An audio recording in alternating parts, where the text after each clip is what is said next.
아마도 궁금한 분들이 계실 듯 싶습니다. 6월 첫 주부터 시작했던 베드로전서 연속 설교를 채 마치지 않았는데 빌립보서 말씀을 묵상하려고 하기 때문입니다. 사실 성경 속의 한 책의 연속 설교를 시작하고서 중간에 시리즈 본문을 바꾸는 것은 저에게도 아마 처음 있는 일인 것 같습니다. 하지만 최근에 기도하는 가운데 계속해서 이 빌립보서의 말씀이 마음에 부딪혀 왔습니다. 지금 저희 교회 공동체에 주시는 하나님의 말씀으로 새기고 또 붙들게 되었습니다. 그래서 사실 지난 주일 저희가 야외 예배를 드렸죠. 야외 예배 드리면서 사랑의 소명이라고 하는 제목으로 베드로전서 3장을 설교했는데 사실 이제 베드로전서 전체를 랩업하면서 마무리하면서 설교를 준비했었더랬습니다. 말씀을 드리지 않았지만 혹시라도 우리 예민한 성도들이 계셨다면 직감을 하셨을지도 모르겠다, 이런 생각을 좀 해봤습니다. 빌립보서는 에베소서, 골로새서, 빌레몬서와 함께 옥중서신으로 불립니다. 바울이 이제 3번에 걸친 전도여행을 하는데 그 마지막 전도여행의 말미에 로마의 감옥에 갇히게 되거든요. 그 감옥에서 보낸 편지 중 하나라고 보통 알려져 있죠. 그런 바울이 빌립보 교회에 편지를 보내면서 오늘 이제 함께 읽은 2절의 말씀이 인사말이었는데요. 그 2절 말씀을 보시면 이렇게 인사말을 전합니다. 제가 세 번역으로 다시 한번 읽겠습니다. 하나님 우리 아버지와 주 예수 그리스도께서 내려주시는 은혜와 평화가 여러분에게 있기를 빕니다. 감옥 안에 있는 바울이 감옥 밖에 있는 성도들에게 전하는 메시지입니다. 그 감옥의 형태가 어찌 되었던지 간에 가장 이 세상에서 무자비한 곳이 있다면 그중 하나가 감옥 아니겠습니까? 가장 불편한 곳이 있다면 그 가운데 하나가 감옥 아니겠습니까? 감옥이라고 하는 그런 세팅, 컨텍스트만큼이나 은혜 혹은 평강이라고 하는 단어가 어울리지 않는 곳이 또 있겠는가, 그런 생각을 하게 됩니다. 그러나 우리가 함께 말씀을 통해 살펴보게 될 것처럼 바울의 편지는 때로 몸은 자유하지만 경직된 믿음과 왜곡된 생각에 갇히기 쉬운 우리 스스로를 돌아보게 합니다. 값싼 은혜와 거짓된 기복주의가 범람하는 이 시대를 비추게 됩니다. 자그마한 일에도 너무나 쉽게 평강을 잃어버리고 불안과 염려와 불신으로 살아가기 쉬운 우리 신앙의 현 주소를 직시하게 합니다. 그리고 거기에 이어서 이제 위로부터 주시는 참 평강의 정체가 무엇인지, 참 은혜의 정체가 무엇인지를 다시 한번 이야기해 줄 것입니다. 우리가 빌립보서를 함께 묵상해 가면서 그런 참 은혜와 참 평강에 우리의 전 존재가 흠뻑 젖어드는 그런 경험이 있으시기를 주의 이름으로 소망하며 축복합니다. 오늘은 우선 서론에 해당하는 몇 가지 이야기를 여러분들과 나누면 좋겠다 싶습니다. 먼저는 이 바울의 편지를 받고 있는 공동체가 빌립보 교회이죠. 빌립보 교회. 이 빌립보 교회가 처음에 어떻게 탄생하게 되었는가를 생각해 보는 것이 이 빌립보서 전체를 이해하는 데 있어서 우리에게 많은 유익이 될 것입니다. 그 이야기가 사실은 사도행전 15장 후반부 그리고 16장에 비교적 자세히 설명이 되어져 있습니다.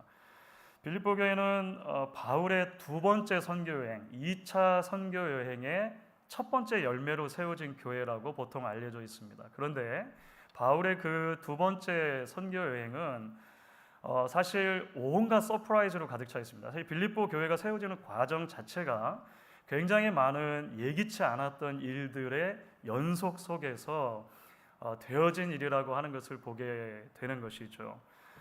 그런 예기치 않았던 일들 가운데 먼저는요, 1차 전도여행, 첫 번째 전도여행을 이제 함께 했던 바울과 바나바가 2차 전도여행을 앞두고 심하게 다투어서 갈라지는 일이 있습니다. 이게 이제 성경에 숨기지 않고 그대로 우리에게 전달해 주는 내용이에요. 여러분들 여러 차례 들어보셨을 것입니다.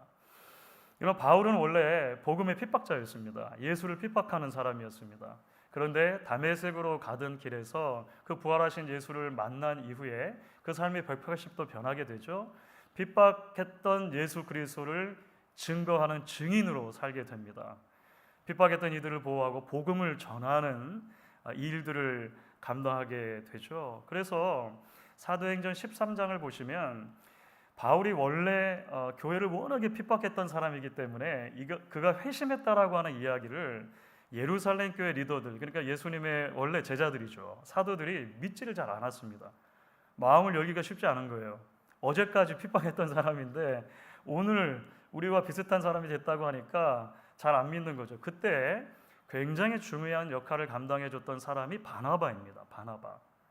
바나바는 교회 연장자였고 신뢰받는 사람이었습니다. 그래서 바울을 데리고 가서 예루살렘 교회 리더들에게 소개시키고 이 사람이 경험한 것이 정말 맞습니다, 이렇게 이야기를 하죠. 그래서 나중에 보시면 초대교회가 안디옥 교회라고 하는 교회를 통해서 이제 이 바울과 바나바를 1차 전도여행의 선교사들로 파송하는 이야기가 나옵니다. 그러니까 두 사람이 얼마나 이 마음이 잘 맞았는지 몰라요. 연장자와 젊은 혈기 있는 사람, 열정이 넘치는 사람이었겠죠. 그러니까 1차 전도여행을 통해서 수많은 지역을 함께 돌아다니고 그곳에 교회를 세우고 복음을 확장해 가는 것입니다. 그리고 여러 도시에서 복음을 전한 뒤에 다시 돌아와 예루살렘 공회에 보고도 하고요. 그 다음에 이제 2차 전도여행을 계획하는 거예요. 두 번째로 가야겠다. 그런데 여기서 문제가 생기는 것입니다. 2차 선교여행을 앞두고 1차 전도여행 때 중도에 포기했던 한 사람이 있는데 마가 요한이라는 사람이었잖아요. 이 마가 요한을 2차 전도여행에도 데려갈 것인가 안 데려갈 것인가의 문제로 바울과 바나바 사이에 의견의 불일치가 있었고 이 의견을 좁힐 수가 없는 거예요. 그래서 둘이 화를 내고 싸우게 됩니다. 성경이 이거 감추지를 않아요. 이거는 미화되는 게 아니에요. 그냥 그대로 이야기가 되는 것입니다. 그래서 심하게 다투어 갈라섰다, 이런 이야기가 성경에 기록이 되죠. 교회 공동체에도 아마 충격이었을 것 같아요. 바울과 바나바에게도 충격이었을 것입니다. 여러분, 이 전도여행에 있어서 또 하나 갑작스러운 사건이 생깁니다. 그건 뭐냐면 바울이 애초에 계획했던 선교지가 사실 있었거든요. 2차 전도여행 가면서. 근데 그 선교지가 전폭적으로 수정되는 사건이 있게 됩니다. 바울이 바나바와 갈라진 다음에 실라라고 하는 다른 동역자를 데리고 2차 선교여행을 나가거든요. 원래 마음속에 선교 지역으로 정해뒀던 것은 어디냐면 오늘날의 터키 지역입니다. 투르키예 지역, 소아시아 지역을 돌아다니면서 복음을 전하려고 했어요. 그런데 놀랍게도 이번에는 하나님이 그 계획에 딴지를 걸어오시는 겁니다. 그래서 사도행전 16장 6절과 7절을 보시면 이렇게 되어 있어요. 여러분 같이 한번 읽겠습니다. 성령이 아시아에서 말씀을 전하지 못하게 하시거늘 그들이 부르기아와 갈라디아 땅으로 다녀가 무시아 앞에 이르러 비두니아로 가고자 했으되 예수의 영이 허락하지 아니하시는지라. 바울이 지금 나쁜 짓 하려고 하는 게 아니잖아요. 하나님의 일을 하겠다고. 정말 힘든 일이 방금 전에도 있었지만 그럼에도 불구하고 내가 복음을 전하겠다고, 위에서 부르신 부름의 길을 끝까지 걸어가겠다고 마음의 소원을 가지고 전도할 계획을 세운 거예요. 그런데 성령이 막으셨다라고 아주 흥미롭게 성경이 기록합니다. 허락하지 않으셨다는 거예요. 애초에 계획하지 않았던 곳으로 방향을 틀게 됩니다. 사랑하는 여러분, 때로 하나님의 일하시는 방법은 우리의 예상과 기대를 뒤엎는 일들로 가득 차곤 합니다. 여러분, 사실 바울과 바나바가 서로 의견 차이를 좁히지 못하고 갈라진 사건은 사실 인간적인 연약함의 이야기입니다. 말씀드렸던 것처럼 성경은 하나님의 사람들의 약함이나 한계들에 대해서 미워하거나 가리지 않고 우리에게 이야기를 해줘요. 이 뒤로 어떤 선교사에게 일어났다 하더라도 이 사건 자체는 사실 큰 충격이었을 것은 분명한 것 같습니다. 경건하고 열정적이었던 일꾼인 이 두 사람이 심하게 화를 내며 다투고 갈라졌다는 것 아닙니까? 주위 사람들이 놀라지 않았겠어요? 야, 저분들 설교하실 때는 와, 저분들 성경 공부 인도하실 때는 하나님의 사랑, 예수의 은혜 말하시더니만 우리랑 비슷한 사람이네. 그러지 않았겠습니까? 사실 제가 이 본문을 읽으면서 그런 생각이 들어요. 아마 바울과 바나바가 스스로에게 더 놀랐을 것 같아요. 자기 자신에게 더 실망했을 것 같아요. 아, 내가 이 정도밖에 안 되는 사람이었나? 그 은혜가 있는데, 그 경험이 있는데, 그 체험이 있는데, 그 부르심이 있는데 내가 계속해서 하나님의 일을 하고 복음을 전할 수 있나? 아마 생각했을지도 모르겠다. 상상을 해보았습니다. 여러분, 동시에 선교지가 수정된 사건은 계획과 관계됩니다. 인간의 계획과 관계가 돼요. 물론 바울의 애초 계획은 전도의 열정에서 나온 거죠. 이게 단순한 세속적인 계획이었다라고 보기에는 힘든 부분이 있는 것 같습니다. 어쩌면 바울은 자신의 인간적인 한계에도 불구하고 방금 전에 있었던 바나바와의 불화에도 불구하고 내가 하나님의 일을 포기하지 않고 그래도 선교행을 계속 하려고 한다라고 하는 것 자체로 어느 정도 안도감이나 자긍심을 가졌을지도 모르겠다 생각이 들어요. 그렇기 때문에 그 일들이 진행되지 않았을 때 바울이 이해할 수 없고 마음속에 일종의 항변과 같은 생각이 들지 않았겠는가 생각이 들어요. 하나님, 제가 뭐 저조차고 이러는 것입니까? 나도 힘들어요, 하나님. 나도 지금 힘들어요. 하지만 내가 부르심의 상을 좇아서 지금 섬기겠다고 하나님 일을 하자고 하는 거 아닙니까? 도대체 왜 막으십니까? 이런 생각 들지 않았겠습니까? 사랑하는 여러분, 우리도 때로 우리 안에 있는 연약함과 한계를 발견하며 실망할 때가 있습니다. 너무나 작은 일에 마음의 평안을 잃어버리거나 통제되지 않는 감정이 폭발할 때가 있죠. 여러분, 신앙생활하다 혹시 그런 일들 마주 대하지 않습니까? 내가 내 자신에 대해서 좀 안타까워지는 순간들이, 내가 그렇게밖에 못해 야 맞나? 이런 생각들이 있잖아요. 내가 도대체 교회를 얼마나 오래 다녔는데, 목사 안수 받은 지가 얼마나 됐는데, 목사 같으면 그러겠죠. 왜 나는 아직도 어린아이 같은 신앙에서 벗어나지 못하나? 여러분, 그런가 하면 간만에 마음을 먹고 뭔가 하나님을 섬기는 일을 하려고 했는데 여전히 내 계획과 시간표대로 일이 진행되지 않는 것처럼 보이는 순간들을 우리는 언제나 만나곤 합니다. 때로는 사람이 막아서곤 합니다. 때로는 상황이 막아서곤 합니다. 때로는 전혀 예상하지 못했던 방향으로 우리 인생길이 멀리 돌아가는 것처럼, 애둘러가는 것처럼 느껴지기도 합니다.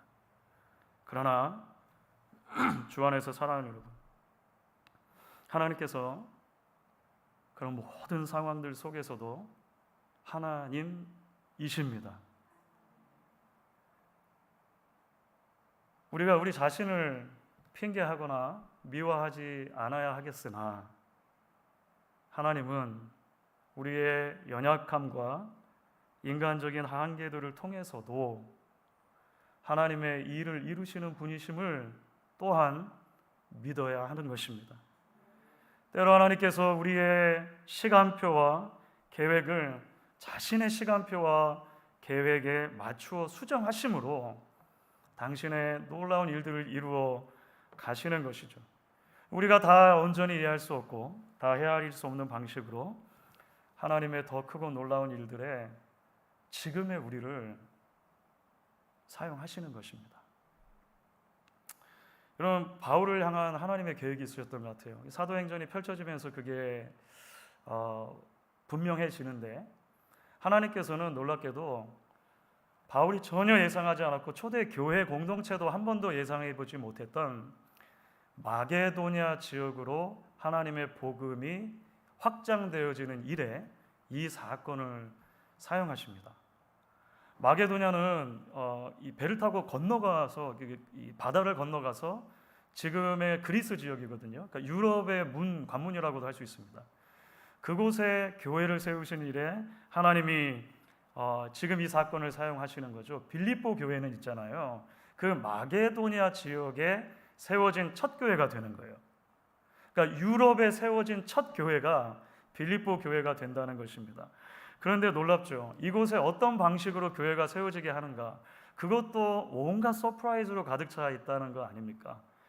하나님께서 이제 바울과 실라를 이 빌립보로 보내신 거잖아요. 빌립보에 아무런 연고가 없어요. 안식일이 되었습니다. 안식일 아침에 눈을 떴는데 우린 어디로 가야 하지? 아무런 생각이 없는 거예요. 그래서 바울과 실라가 기도하기 위해 그냥 강가로 갑니다. 좋은 조용한 강가가 있으면 우리가 가서 기도해야겠다고 한 거죠. 그런데 웬일입니까? 강가에 갔더니 웬 여인들이 모여서 자기네들끼리 이야기를 하고 있어요. 가서 그들에게 말을 겁니다. 그리고 복음을 전해요. 그 자리에 앉아 있었던 여인 중에 한 명이 누구냐면 루디아라고 하는 사람이에요. 어마어마한 무역상이었던 그 여성도 루디아 있잖아요. 루디아를 거기서 만나는 거예요. 바울의 복음의 메시지를 듣고 루디아의 마음이 열립니다. 예수를 믿어요. 그날로 그래서 그와 온 가족이 예수를 믿고 세례를 받게 됩니다. 너무 멋있죠. 그런데 또 놀라운 일이 생깁니다. 거기서 복음의 첫 열매가 열려서 그 기쁨을 누린 것도 잠시, 바울과 실라가 감옥에 갇힙니다. 빌립보에서 귀신 들린 여종 하나를 고쳐줬거든요. 귀신을 내쫓아줬더니 그 귀신 들린 여종의 주인이 고소한 거예요. 법정에 고소한 것입니다. 우리의 이익이 끊겼다 이렇게 해가지고 빌립보 감옥에 갇히잖아요. 그 감옥에서 한밤중에 찬양하고 기도할 때 우리가 잘 아는 것처럼 옥터가 흔들리고 옥이 파쇄됩니다. 그 사건을 통해서 그 빌립보 감옥의 간수가 예수를 믿게 되죠. 주 예수를 믿으라 그리하면 너와 내 집이 구원을 얻으리라 라는 말씀이 그 장면에서 나와요. 빌립보 감옥의 간수와 그 온 가족이 예수를 믿고 세례를 받게 됩니다. 빌립보 교회는 그렇게 세워지는 거예요. 루디아의 가정과 빌립보 감옥의 간수의 가정이 빌립보 교회의 씨앗이 되고 거기로부터 믿음의 공동체인 빌립보 교회가 세워지게 되는 것이죠. 유럽의 첫 교회가 그렇게 탄생하는 것입니다. 주 안에서 사랑하는 여러분, 빌립보 교회의 존재 자체가 우리에게 이야기하며 도전하는 것이 무엇입니까? 하나님의 서프라이즈에 우리의 마음을 열어놓아야 한다는 것입니다. 우리 교회는 내년이면 이제 창립 40주년이 됩니다.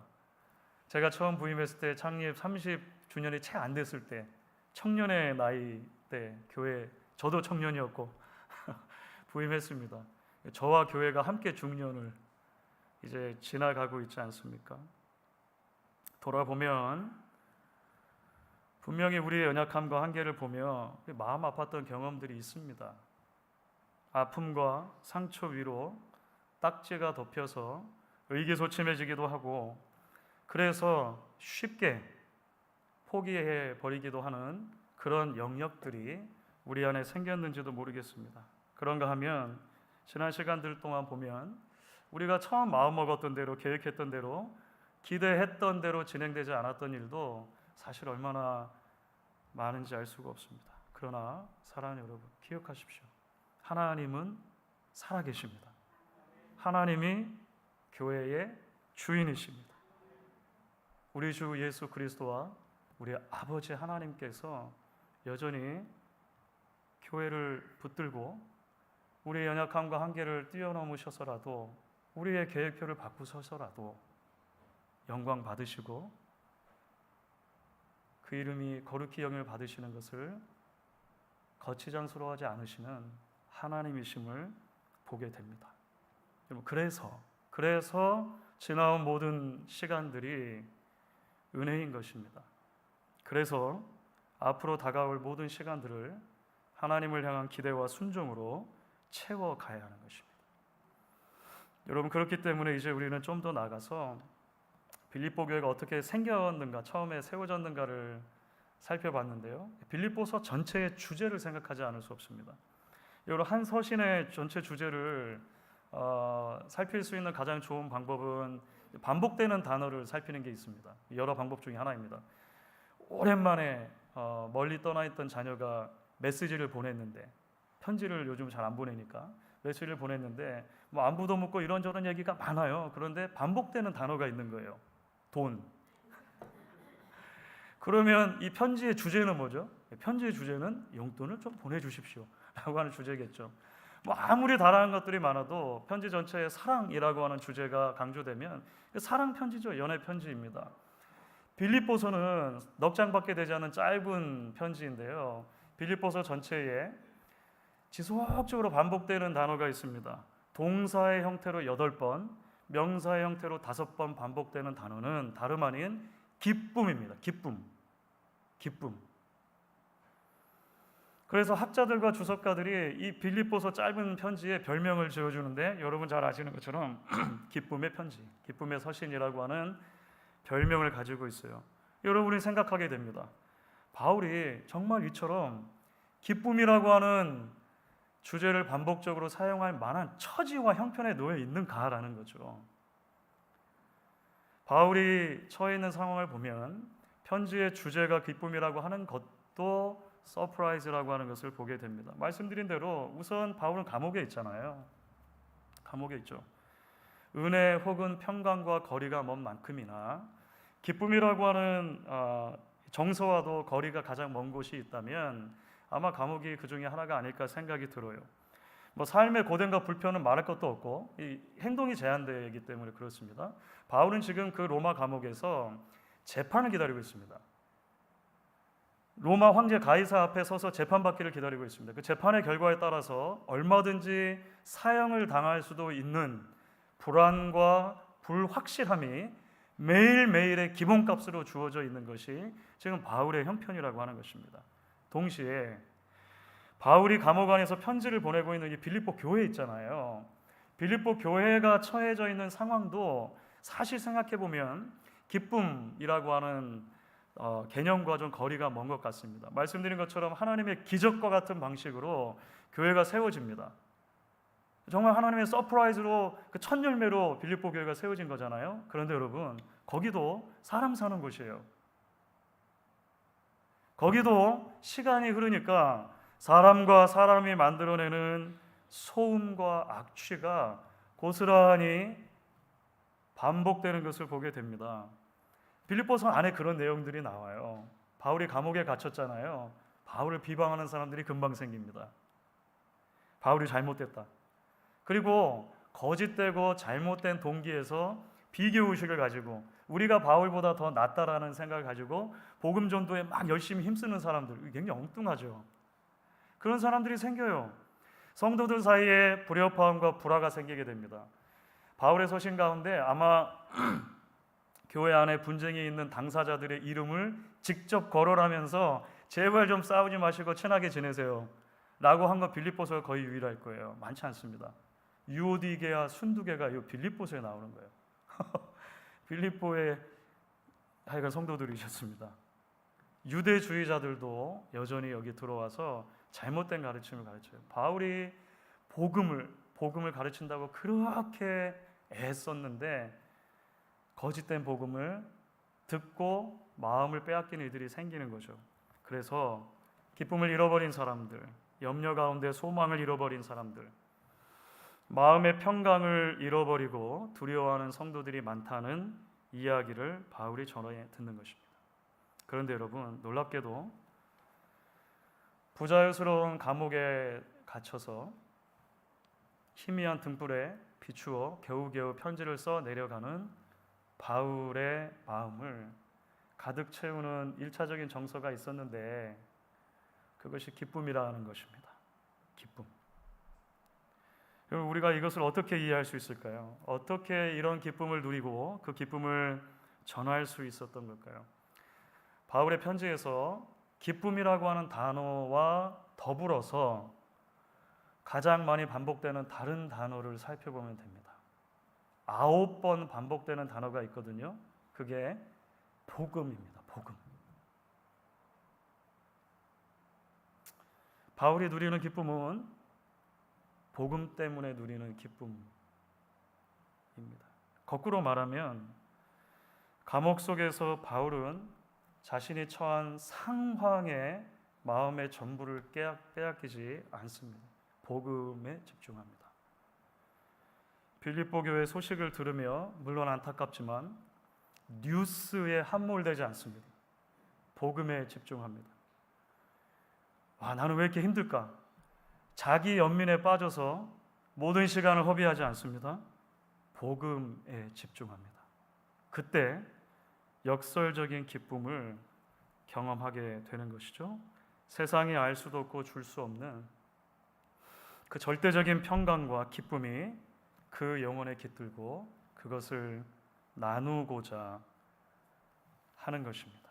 그러므로 주 안에 사랑하는 여러분, 2000년 전 감옥 안에 있었던 바울이 감옥 밖에 있는 성도들에게 전하는 이 편지가 결국 오늘 우리에게도 질문을 던지는 것이죠. 여러분에게도 이런 종류의 기쁨이 있습니까? 주 안에 사랑하는 여러분 가정 위에, 일터 위에, 또 우리 교회 위에 역사하실 하나님의 서프라이즈에 마음을 열어두실 수 있기를 바랍니다. 하나님의 일하심과 하나님의 인도하심을 함께 기대할 수 있으면 좋겠습니다. 무엇보다도 복음을 묵상하는 저와 여러분, 우리 교회가 될 수 있으면 좋겠습니다. 앞으로 빌립보서 말씀을 함께 묵상하는 가운데 하나님 우리 아버지와 주 예수 그리스도께서 내려주시는 그 참 은혜와 평강이 여러분 한 분 한 분 가운데 그리고 우리 교회 위에 임하시기를 주의 이름으로 간절히 축원하겠습니다.